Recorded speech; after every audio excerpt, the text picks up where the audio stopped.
Dallas Cowboys at the San Francisco 49ers. It's Sunday night football in San Francisco. A rematch from last year's Sunday night football game where the Niners wrecked the Cowboys. Niners favored by 4.5. 3-3 Cowboys against the 3-4 49ers. This is a huge, just narrative game. This is massive. And we're really early. It's only October the 24th. But the Dallas Cowboys, they were a team, I think we flagged for this earlier when we were talking about it. They are a prime exploding whale candidate team, right? Yeah, they're probably the team that in any given week they just drop 40 with 7 turnovers. Yeah, so for anyone... It's not this week, though. ...who hasn't or who's forgotten or didn't know the metaphor in the first place, we years ago referenced or said that the Atlanta Falcons, after having been a good team, the following year they were really struggling, everything was bad, but on a Thursday night game, we were like, they could be the exploding whale, this previously glorious Leviathan of the sea who'd washed up on the beach and was just building up toxic gas, when prodded with a stick, just explodes, right? And wrecks the opposition. And they did. They beat, was it the Saints? They destroyed some team on Thursday Night Football because they were the exploding whale. That's Dallas this year, right? This team that's won 12 straight games, or 12 games, 3 straight seasons, and now they're 500. The vibes are terrible. Jerry Jones spending his entire week answering questions about why you did this idiot thing. Why didn't you do this smart thing? Why didn't you sign Derrick Henry? Why didn't you do this? Like, everything's bad or surrounding Dallas right now. They don't look like they're getting anywhere near 12 wins, and yet there's enough talent there that in any random game they could just go nuts and put up 40. I think you're jumping the gun on the exploding whale, though. Like I said, it's early. Let me read out the schedule for you. Yeah. Because you might be able to find one in this. Cowboys at the Niners this week. Yep. They're at the Falcons next week. Like, they play all winning teams here. They're at home against the Eagles. They're at home against the Texans on Monday Night Football, November 18th. And then they come back on Thanksgiving.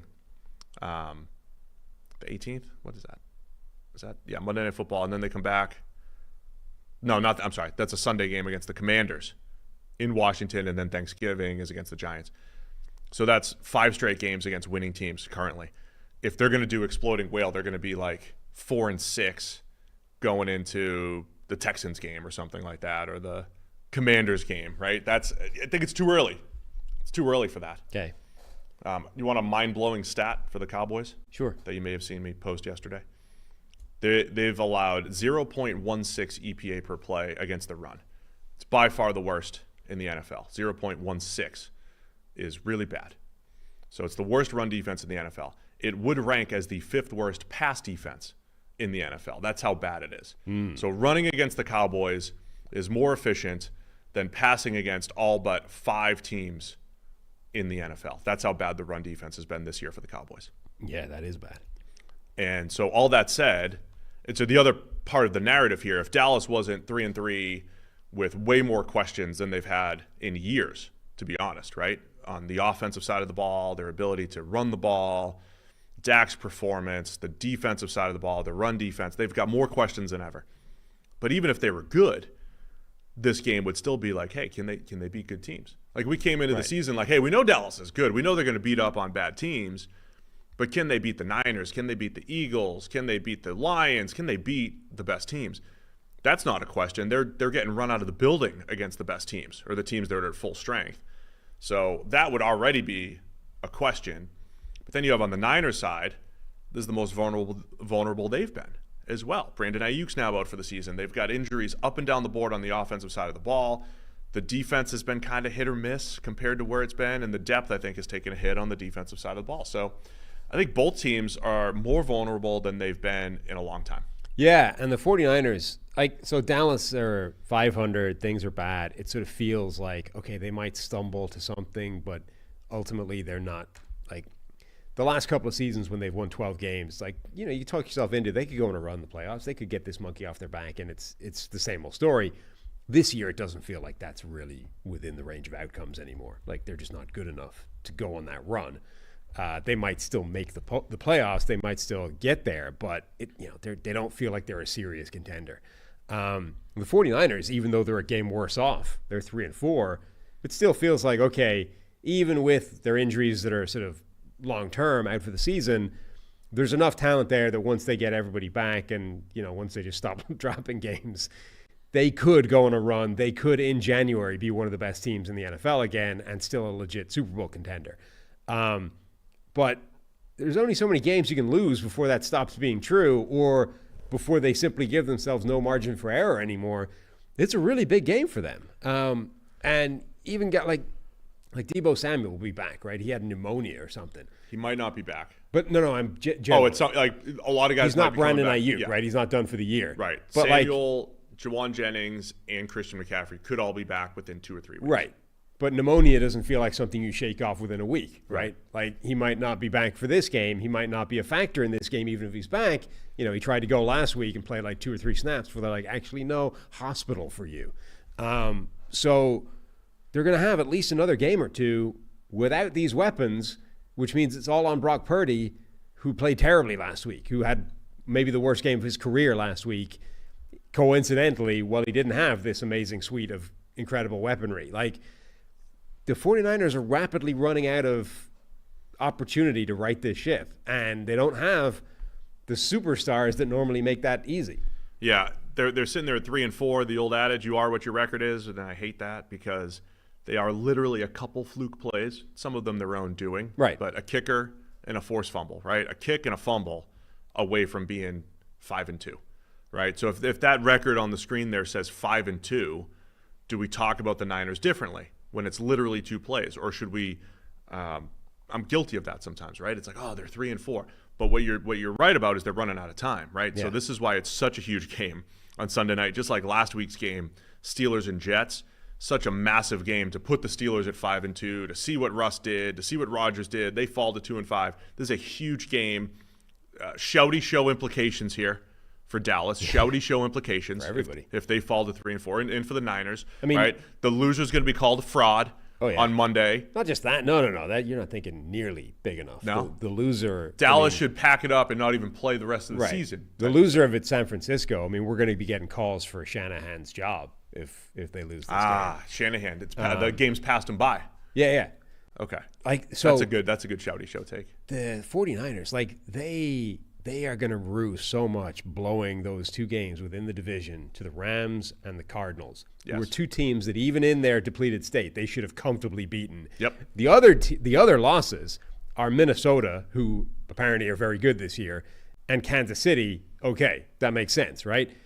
So those 2, that's fine. If you lose those 2 games, particularly given the hex that Flores has over the Shanahan system, you're like, all right, that's fine. But they're now 2 games worse than that because they blew 2 games that they should have comfortably won, and they were both within the division. So now, if they'd won both those games, as you said, they could be 5-2, and they could lose this game, and it wouldn't be a big deal. They've got no players. Everyone's hurt or with pneumonia. It's okay, right? They're coming back next week. They're coming back the week after. We're going to be fine. Now, you're 3-4. If you lose this game, you're 3-5. You're in real trouble. And the reinforcements might still be a week or 2 away. This is like a must-win game for San Francisco. Yeah, so I want to get to the picks here. Niners by 4.5. Vegas is remembering, no matter what's happened in the past year, when these 2 teams were at their best, the Niners dominated them. Right. In the playoff game, last year during the regular season, we go back to these matchups, Shanahan against Dallas. Now, it was Dan Quinn. Yep. In the past, and we talked about that, Matt. Like Shanahan always seemed to do well against Quinn and had the answers and everything. It's Zimmer there now, but this is a worse Dallas defense than it was last year. Micah Parsons, maybe a game-time decision is what we're hearing here. So, but even when he was out there, things were off for the Cowboys. And I keep going back to that run defense stat that I have.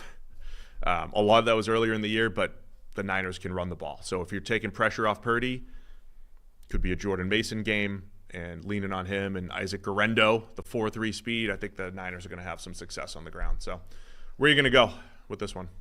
I believe I'm still taking the 49ers, even though, that's their... You talking yourself out of it? Not really. I think they should still win. But, man, they're so depleted. Let me add a data point.